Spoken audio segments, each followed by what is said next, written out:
For decades, we've had it drilled into our heads. Save 3 to 6 months of living expenses. That's Personal Finance 101. And for someone who has a steady paycheck, this is fantastic advice. That fund is meant to protect against a specific set of risks. Loss of a job, a car repair, or a medical emergency. The income source is stable and the risks are mostly personal. But what about for an entrepreneur or business owner? Well, then this is a dangerously incomplete picture. Your financial life just isn't that simple. As a business owner, you're living with a dual risk exposure that an employee never even thinks about. You have the same personal risks. Your roof can still leak, your kid might need braces, but you've also layered on an entirely new world of business risks. And those risks aren't separate. They're deeply connected. A problem in your business, unfortunately, doesn't just stay in its corporate box. A business owner's income is often volatile and unpredictable. It can swing wildly based on market shifts, seasonality, or just late paying clients. One slow quarter can mean that your business can't pay you, which immediately puts your personal finances under pressure. This is where the misconception lies.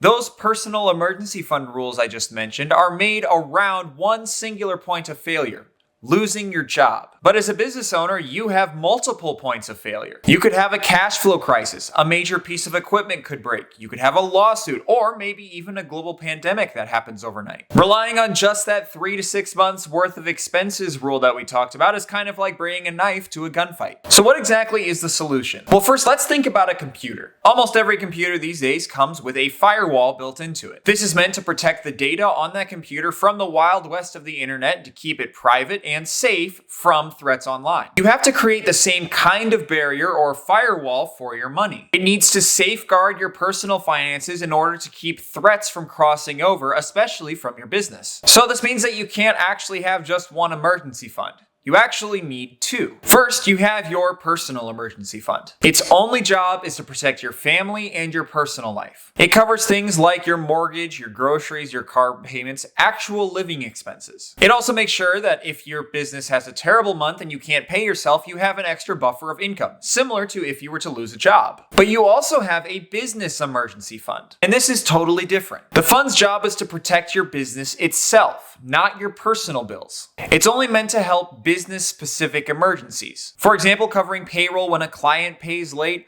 or covering the unexpected costs of a major equipment failure, unexpected legal fees, things like that that are natural and distinct to your business. It's meant to ensure that your business operations can continue no matter what. And you want to keep these things separate for clarity. The more things get mixed together, the harder it becomes to tell how your business is actually doing. Did you have a profitable month? Did you break even? Were you in the red? Well, it becomes hard to tell if you're constantly plugging holes with your personal finances. And when you put both funds together, you also create a false sense of security. You see a big number in that bank account and you think, I'm good. But what you may not have considered is that that number is meant to cover both all of your personal emergencies and all of your business emergencies, which means that it might not be enough. So now let's get practical. How big do these two funds need to be? And these numbers are going to be different because their jobs are different. For your personal emergency fund, the classic advice of 3 months worth of expenses is a good starting place, but it's probably not enough. As a business owner, you probably need to be closer to that 6 months worth of expenses number, if not even higher than that. The bigger that your swings in income are from your business, the bigger that your personal emergency fund needs to be. If you want something more specific, I made an Excel sheet that has some formulas on it, which you can find either on my website or there's a link in the description. Now for the business emergency fund. The standard advice here is also 3 to 6 months of operating expenses. So just like you did with your family, where you needed to calculate how much money your family needs to survive every month,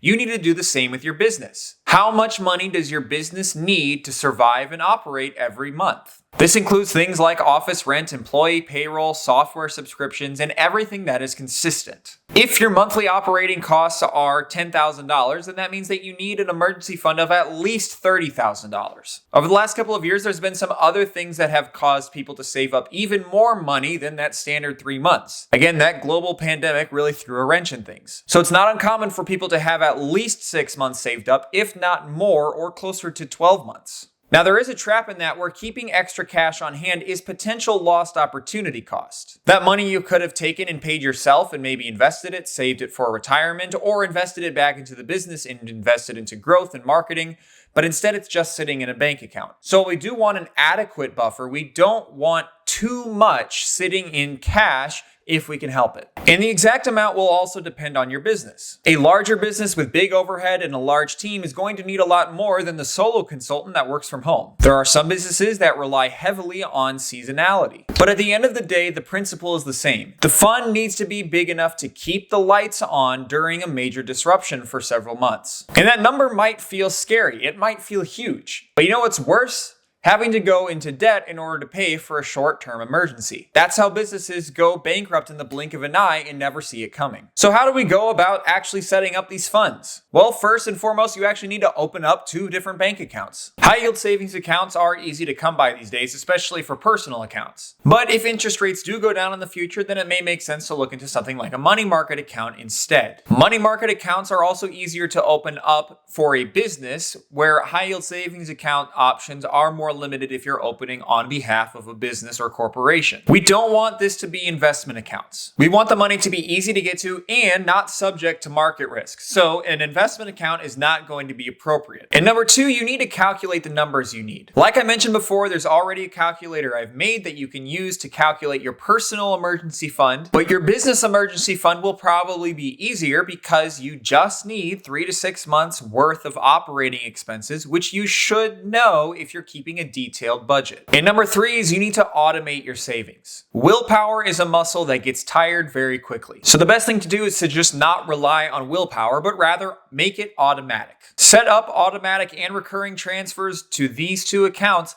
and that way you'll also know how long it's going to take you until you have them both filled. If you know the number from the previous step and you know how much you're automatically transferring every month, then you'll know when you're going to have a fully funded emergency fund both for yourself and for your business. The other part of this is to keep building. If while you're building these 2 funds, you have a really great sales month or a month of really high revenue, don't just spend all of that money. Put some of that money into extra funding for these 2 emergency funds, and that way you can get to that goal sooner. It's a really high priority to have these 2 funds completely full, so that way you're not going into debt anytime that you have something bad happen, both to you or your business. The life of a small business owner or entrepreneur is all about managing risk. We bet on ideas, on people, and even ourselves. And being successful is not taking foolish risks, but calculated ones. And having an emergency fund both for you and your business is a way to handle risk. And it's also one of the 5 money mistakes that small business owners make, which you can see the other 4 here in this video.